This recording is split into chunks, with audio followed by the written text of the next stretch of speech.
Мешіттің абзалдығы. Алла тағала қасиетті Құран кәрімде былай деп баяндайды: алланың мешіттерін шынымен аллаға және ақырет үйіне сенген, намазды толық өтеген, зекет берген, тек қана алладан қорыққан адамдар ғана ұстайды. Міне солардың тура жол табушылардың болуы үміт етіледі деген. Тәуба сүресі 18 аяты.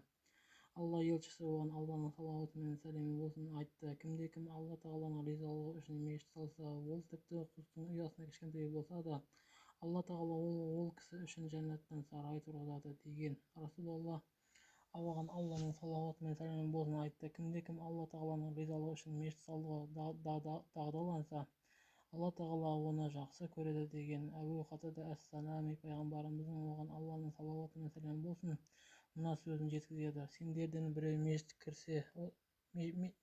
кірсе отырмастан 2 рәкат оқысын деген.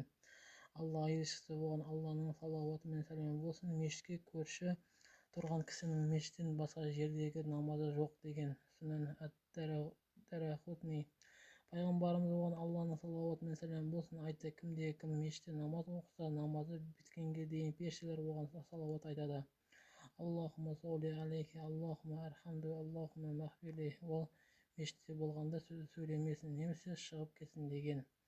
Алла елшісі оған Алланың салауаты мен сәлемі болсын: ақыр заман адамдарынан болған менің үмметімдегі адамдар мешітке келеді. Ол мешіттерде топ-топ болып отырып алқа құрады. Олар дүниенің әңгімелерін сөйлейді, дүниені қатты жақсы көреді. Олармен бірге отырмаңдар, Алла тағала оларға мұқтаж емес деген. Кейбір ислам ғұламаларының нақыл сөздерінен мешітте айтылған жай сөздер жақсылықтарды жеп қояды, жабайы хайуандар шөпті жеп қойған секілді деген.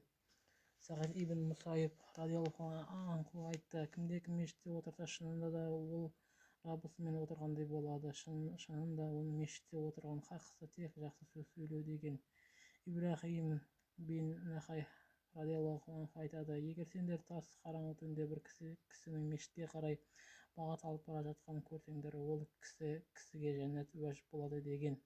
Анас ибн Малик радиаллаху анху айтады: кімде-кім мешіттерде майшамдармен жарқыратса, періштелері және аршының періштелері ол кісіге шам өшінге дейін истиғфар етеді деген. Хазірет Али каррамаллаху уәжһиху айтады: қандай да бір құл қайтыс болатын болса, оның намаз оқыған жері жылайды және жақсы амалдарының бәрі аспанға көтеріледі. Және мына аятты оқыды: оларға аспан да, жер де жыламады, кешірім сұрау үшін мұрсат та берілмеді. Дұхан сүресі 29 аяты.